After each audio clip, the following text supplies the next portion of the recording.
what is population interaction? So it is the interaction between members of different species or same species. So it is the interaction between different members of different populations that are present in the ecosystem. Maybe they are of different species or they are of the same species, that is intraspecific interaction or interspecific interaction, right? So let us see what is the sign convention that we are going to use. It is, if we are going to use positive sign, it means that the interacting species are benefited by the other species. If minus sign is there, it means that they are harmed by the other species, or if this null sign or zero sign is there, that means they are having no effect by each other, right? So these are the sign conventions that will be used throughout the slides. So first type of interaction is mutualism. So in mutualism, what happens is species A, that is in one of the species, it is having benefit by the other species, and species 2 as well is also benefited by the other species. So both of the species are benefited, right? Both are having the positive sign. Now both interacting species gets benefited, that I have told you already. Now the first example that we are going to take is of lichens. So it is the association of algae and fungi. One of the algae is associated with one of the fungi, right? So algae is doing is it is preparing the food for the fungi. So by preparation of food, fungi, you already know that it is a type of saprophyte and it cannot prepare its own food. It is going to take nutrition from the algae, right? And what fungi is doing for the algae is that it is absorbing water and also is providing the protection to the algae. So in this association, fungi is also benefited because it is getting nutrition from the algae, and algae is also benefited because it is getting water as well as protection from the fungi. So this is the first example of mutualism. The second example is of mycorrhiza, right? Mycorrhiza is the association of fungi and roots of higher plants. So what are they both doing for each other? The fungi is absorbing minerals, especially phosphorus, for the roots, right? It is absorbing the mineral and hence it is helping the plants to get those minerals, that is especially the phosphorus mineral it is providing. Now, what are the roots of higher plants doing? They are providing food as well as shelter to the fungi. As you can see in the picture, this is the stem part, but the root is inside, and this part that you see white part here is the fungi part that is associated with the root of the higher plant. It is helping in the absorption of phosphorus, and the roots of the higher plant are giving it shelter as well as providing it with the food or the nutrition. Now, both the examples that we have seen here are the type of examples in which both of these species are permanently associated with each other. So, the type of mutualism where both species are permanently associated with each other, it has been given another term, that is symbiosis. So, you have to remember this term. It may be asked in the MCQ part that what are these type of associations called that are permanently associated with each other. They are known as symbiosis, right? It is also a type of mutualism, that is both the species will be benefited. So the example of symbiosis will be mycorrhiza and lichens. There is one more example of mutualism, that is insects and the flowers. So insects that are acting as the pollinator helps in the pollination of the flower, and the flowers are providing it with pollen or nectar, basically the food. The insects are getting either nectar from the flower or it is getting pollen from the flower that it uses as its food, and in turn it is helping the flower to get pollinated, right? So this is also a kind of mutualism because both the species are benefited from each other. The next type of interaction is competition. As the term itself is clear that both the species will be harmed. Like if there is a competition, both of the species are going to be harmed because both are going to try to uh, win in the competition, and hence they will be harmed. So what are the mostly it is between the members of same species, right? Or between members of closely related different species for common resource. Basically, competition happens for common resources. If the organism is of same species, it is going to use the same kind of food or the same kind of space or the same kind of other resources like the minerals or the sunlight. So it is a competition between the same species or the species that are closely related to each other for the common resource. There is also a principle that was given by Gauss. It is known as the Gauss's competitive exclusion principle. Very important principle here. You have to remember this. The principle says two species closely related, right? Two species that are closely related and competing for the same resource. These species could be the species members of the same species or of different species that are closely related and competing for the same resource cannot inhabit together for long time. That is, one of the member will be removed from that place. That is, one of the member will be on the losing end and the other will flourish in that area. So they cannot inhabit together indefinitely, but they can only inhabit for a shorter period of time, and hence only one of them will win and that will stay. The other will be vanished or excluded from that place. So this was given by Gauss and it is known as Gauss's competitive exclusion principle. Now, the next type of interaction is predation. You must have heard about predation, right? In which one of the species is benefited and the other one is harmed, right? You can see with the sign convention, one is having the positive effect, that is, it is getting benefited, and the other is getting harmed. So, in predation, there are two members. The one is called as predator and the other is called as the prey. What does the predator do? Predator is the organism that kills and consumes the other organism, right? That is killing and consuming the prey.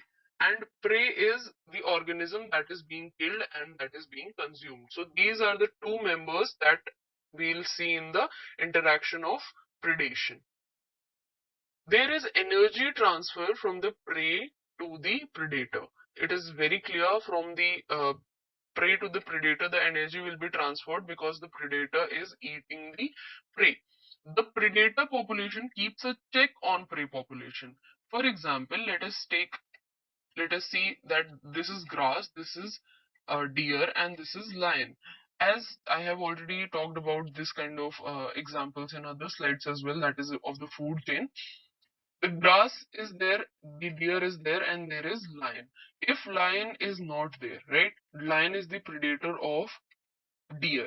So the population of deer will increase to an extent that it will eat up all the grass, and only this will be existing in the ecosystem. So that is harmful for the ecosystem. Ecosystem requires a clear food chain or food web in which the populations are being um, like it is being managed by the other population. They are being eaten and their population is decreasing, then they are reproducing and then only their population is increasing. So there have to be a balance in the ecosystem. If there is no predator of an organism, its population will increase to an extent that will be harmful for the ecosystem.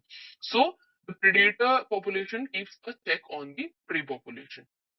Now, the first example is very clear, as I've already talked about, is a deer that will be the prey of lion, and this will be the predator. That is, the lion will kill the deer, and it will eat up the deer. The next example is to tell you the second benefit that I've told, that there should be a balance in the ecosystem. The predator population keeps a check on the population of prey.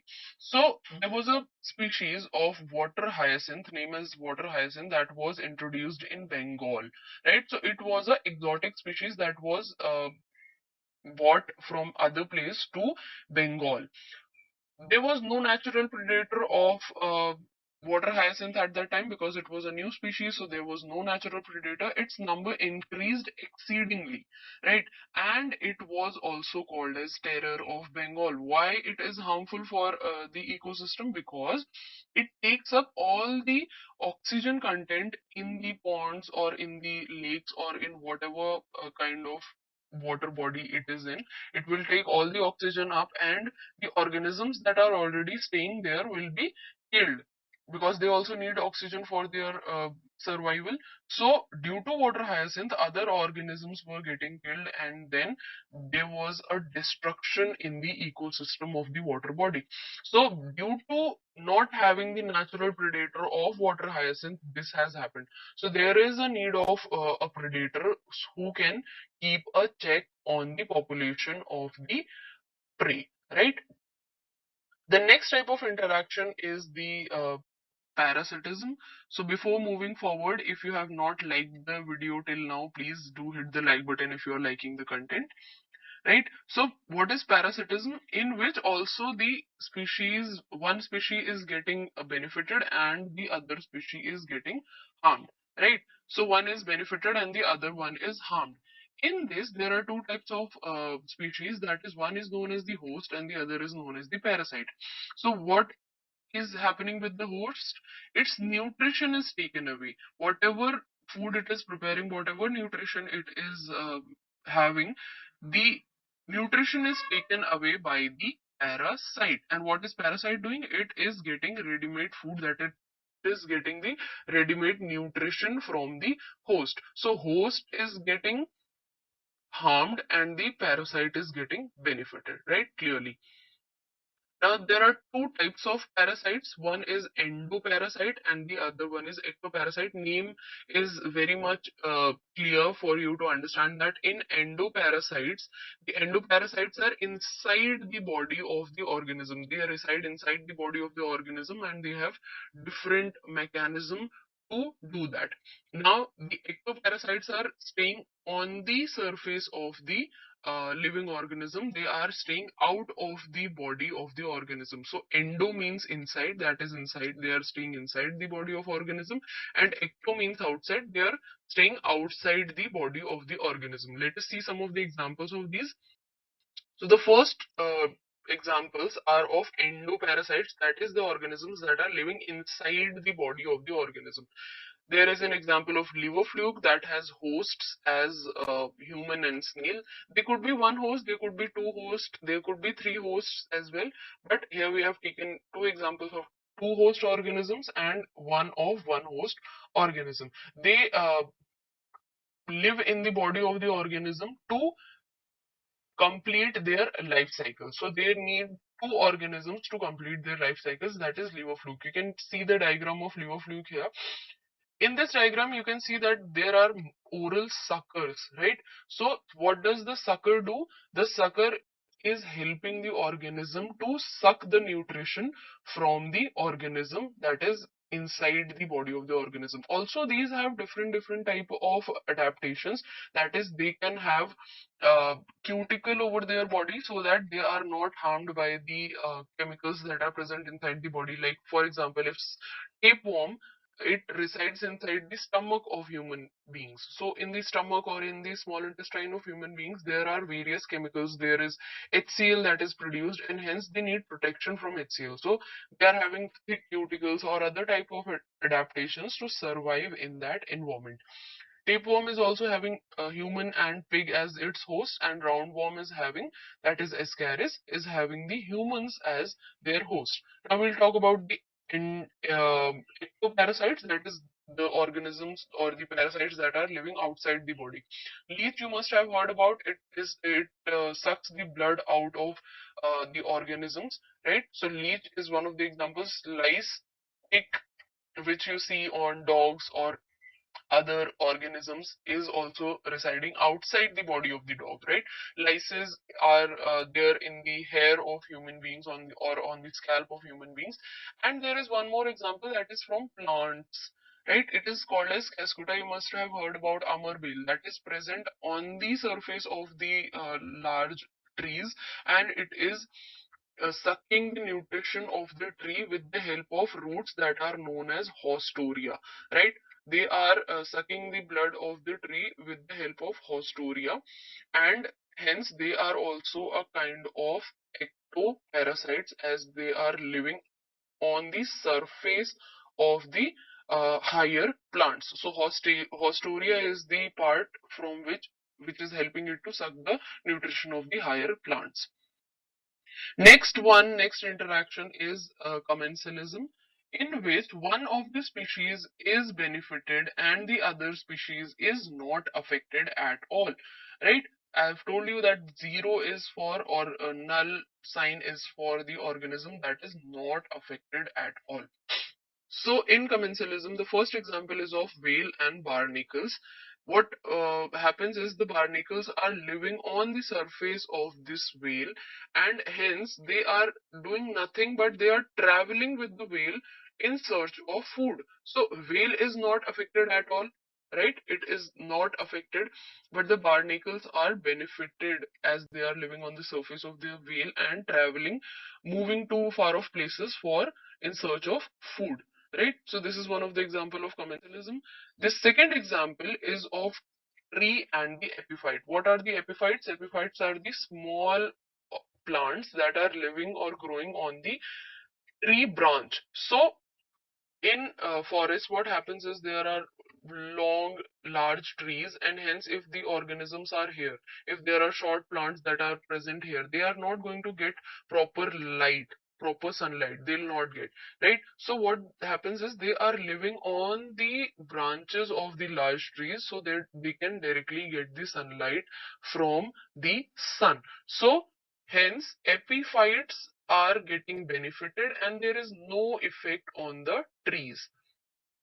The next example is of cattles and egrets. Egrets are the smaller birds that are moving uh, around the cattles, or on, they are sitting on the cattles. So they get the tiny insects that are loosened, that are present in the loosened up soil, because the animals are moving and they are having hooves in their foot, and hence it is loosening up the soil. Also they can have the insects that are present on the surface of the cattles, right? You can see here that they are sitting on the buffalo, the egrets are sitting on the buffalo, and they are waiting for the buffalo to stand up and hence help it to get the insects for them to eat.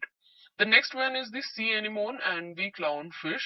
The clownfish is getting protection on uh, by the tentacles of the anemone, because the tentacles secrete some of the chemicals that are very harmful for other organisms, so they do not come near sea anemone, and hence the clownfish is getting protected. This is the sea anemone as it looks from outside. These are the tentacles that you see, and this is the clownfish that is living inside the tentacles of the sea anemone and hence getting protected. So these all are examples of commensalism in which one is not harmed at all, or not getting benefited, or not affected, and the other one is getting benefited.